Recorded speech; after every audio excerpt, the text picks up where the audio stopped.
नमस्कार, मैं परवेश बामल और आप देख रहे हैं दैनिक ट्रिब्यून। हाल ही के दिनों में घटी घटनाओं ने पूरे साउथ एशिया की जियोपॉलिटिक्स में हलचल मचा दी है।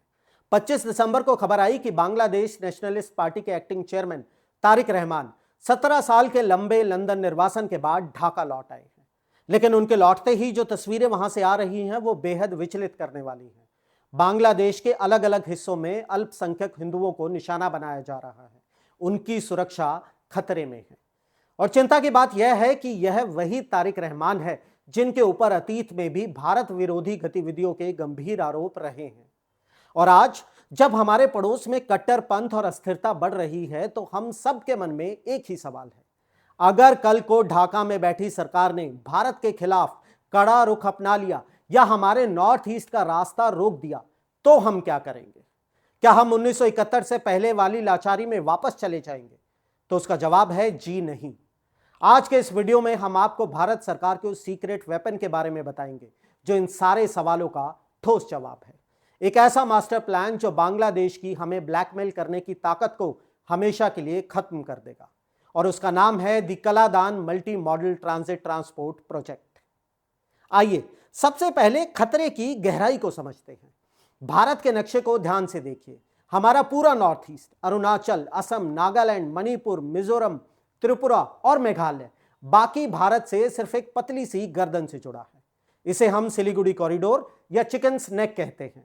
और यह गलियारा कई जगहों पर सिर्फ 20 से 22 किलोमीटर तक चौड़ा है। सोचिए, अगर कल को चीन के साथ युद्ध हो जाए या बांग्लादेश में बैठे भारत विरोधी तत्व इस रास्ते को काट दे तो हमारा पूरा नॉर्थ ईस्ट बाकी देश से अलग थलग पड़ सकता है। हमारी सेना, रसद, दवाइयां सब कुछ अटक सकता है। और आपको याद होगा अगस्त 2024 में जब शेख हसीना सत्ता से हटी तो वहां की नई अंतरिम सरकार ने हमारे नॉर्थ ईस्ट को लैंड लॉक्ड कहकर पुराने ट्रांजिट समझौतों पर सवाल उठा दिए थे। और यह भारत के लिए एक बहुत बड़ा वेकअप कॉल था। हमें समझ आ गया था कि हम अपनी राष्ट्रीय सुरक्षा के लिए पड़ोसी की दया पर निर्भर नहीं रह सकते। तो भारत ने क्या जवाब दिया? भारत ने एक्टिवेट किया अपना प्लान बी, कलादान प्रोजेक्ट। यह प्रोजेक्ट इंजीनियरिंग का एक चमत्कार है जो 3 अलग अलग माध्यमों, सड़क, नदी और समुद्र तीनों को जोड़ता है। आइए इस रूट को आसान भाषा में समझते हैं। सबसे पहले समुद्र का रास्ता। सफर शुरू होता है कोलकाता बंदरगाह से। यहां से हमारे जहाज चलेंगे और म्यांमार के सितवे बंदरगाह पहुंचेंगे। यह दूरी करीब 539 किलोमीटर है। और आपको बता दें कि भारत सरकार ने मई 2023 में इस बंदरगाह का ऑपरेशन शुरू भी कर दिया है। दूसरा रास्ता है नदी का रास्ता। सितवे पोर्ट पर सामान उतारकर उसे छोटे जहाजों में लोड किया जाएगा। फिर यह जहाज कलादान रिवर के जरिए म्यांमार के अंदर पलेटवा तक जाएंगे और यह 158 किलोमीटर का सफर है। तीसरा है सड़क का रास्ता। पलेटवा से एक 109 किलोमीटर लंबी सड़क बनाई जा रही है जो सीधे हमारे मिजोरम के जोरिनपुई बॉर्डर तक आएगी। यानी कोलकाता से चला सामान बिना बांग्लादेश की जमीन को छुए सीधे मिजोरम पहुंच जाएगा। इस प्रोजेक्ट के पूरा होते ही कोलकाता से मिजोरम की दूरी और समय दोनों आधे हो जाएंगे। और सबसे बड़ी बात, बांग्लादेश के पास जो वीटो पावर था वह हमेशा के लिए खत्म हो जाएगा। और अब आप सोच रहे होंगे, अगर यह इतना महत्वपूर्ण है तो 2008 में साइन हुआ एग्रीमेंट 2025 में भी क्यों चल रहा है? काम पूरा क्यों नहीं हुआ?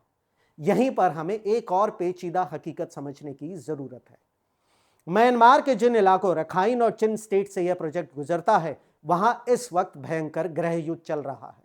म्यांमार के मिलिट्री जुंता का वहां कंट्रोल लगभग खत्म हो चुका है।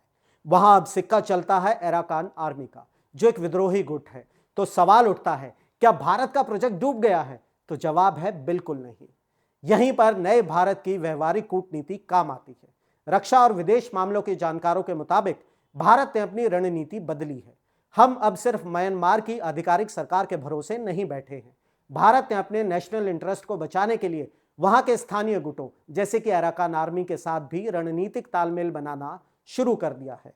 केंद्रीय मंत्री सर्बानंद सोनोवाल ने जुलाई 2025 में साफ कर दिया था कि तमाम चुनौतियों के बावजूद हम इस प्रोजेक्ट को 2027 तक हर हाल में पूरा करेंगे। तो इसका मतलब साफ है, रास्ते चाहे कितने भी मुश्किल हो, भारत अपनी देश की सुरक्षा के लिए बिल्कुल भी रुकने वाला नहीं है। और हां, इस प्रोजेक्ट के फायदे सिर्फ कनेक्टिविटी तक सीमित नहीं है, इसके पीछे एक बड़ी चाइना पॉलिसी भी है। हमारे सितवे पोर्ट से कुछ ही दूरी पर चीन ने क्योकफ्यू नाम का एक डीप सी पोर्ट बनाया है। चीन चाहता था कि वह वहां बैठकर बंगाल की खाड़ी पर राज करे और भारत को घेरे, लेकिन सितवे पोर्ट को अपने हाथ में लेकर भारत ने चीन की स्ट्रिंग ऑफ पर्ल्स रणनीति की काट ढूंढ ली है।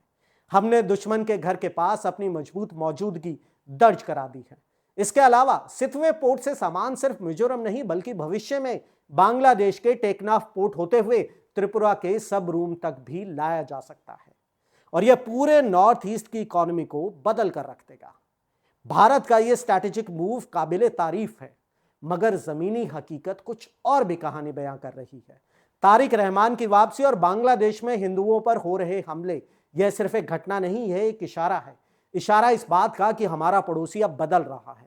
जो ढाका कल तक हमारा दोस्त था, वह कल हमारे लिए चुनौती भी बन सकता है। लेकिन कलादान प्रोजेक्ट भारत का वह जवाब है जो बिना एक शब्द बोले बहुत कुछ कह जाता है।